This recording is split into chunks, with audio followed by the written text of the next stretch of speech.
Nobody wants to get united. Like, what we gotta do is meet everybody on 149th Street at the bench. So lately we've been having a lot of good discussions here on the channel, and I've really been enjoying these kind of open dialogues with you guys, where we use my channel kind of as a forum to talk about this thing that we all love and enjoy. So in today's video, I want to talk to you guys about what is your favorite form of graffiti and why. Also, more importantly, do you think it's important for graffiti artists nowadays to learn every single form of graffiti? That being hand styles, throw-ups, and pieces. Now the reason I ask this is because nowadays it's becoming more and more normal for graffiti artists to only do one form of graffiti. And that wasn't the way it always was. Like, yes, make no mistake, you have old school graffiti artists that specialize in one thing or the other, and I'll get to that in a second, but it's largely accepted that you learn all three major forms of graffiti. And the reason for this is because when you started doing graffiti, you were more than likely going to be using every form of graffiti. You were going to be doing hand styles, you were going to be doing throw-ups, and you were going to be doing straight letters at very least. So it stands to reason that you would practice all three forms as a result. Now, as mentioned previously, you do have some older school graffiti artists that only do hand styles, only do throw-ups, or only do pieces. And this is for a variety of reasons. You know, when graffiti very first started, you only had hand styles. So you have some graffiti artists that only do hand styles because that's all they had in the beginning. And once all these three forms of graffiti were pretty well developed and were out for a substantial amount of time, people began specializing in one or the other after they had already practiced all three major categories.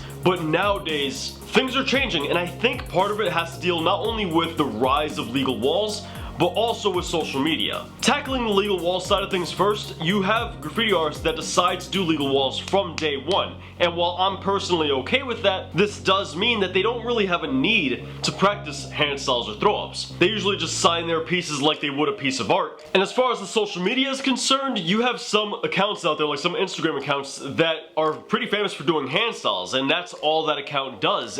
Now, I'm of the mindset nowadays that, you know, as long as you're having fun, do what you need to do. You know, do whatever you want to do and enjoy it the way you want to enjoy it. Now, if you do consider yourself a graffiti writer, which means that you do it illegally, then yes, you should be doing all three forms of graffiti, at least to start, and practice and understand the art form you're doing more. And once you do that, once you become comfortable with all three forms, then you can choose to focus in on one. Now, with all that said, straight letters have to be by far my most favorite form of graffiti. While yes, I enjoy wild styles, I enjoy hand styles, I enjoy throw-ups, straight letters have a special place in my heart. I get to still add depth with things like 3D and drop shadow, but I'm not allowed to hide behind things like extensions and letter distortions and all these other wild things that you'll see in more stylized forms of graffiti. Any advanced graffiti artist will tell you, straight letters are much more difficult than wild styles. And a good straight letter can definitely be much better than a wild style. And it's for that reason, like straight letters break it down to its rawest form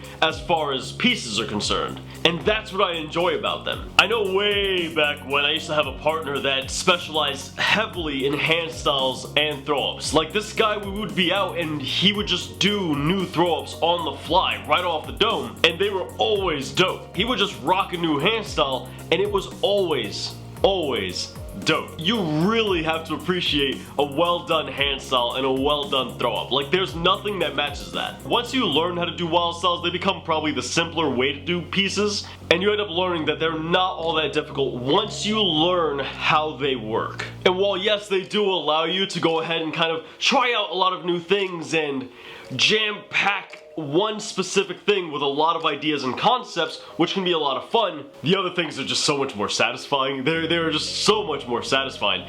So guys, let me know in the comments down below, what is your favorite form of graffiti and why? And also, do you think it's important for newer graffiti artists to learn all three forms of graffiti? Or do you think it's perfectly fine for them to just start off day one specializing in one thing?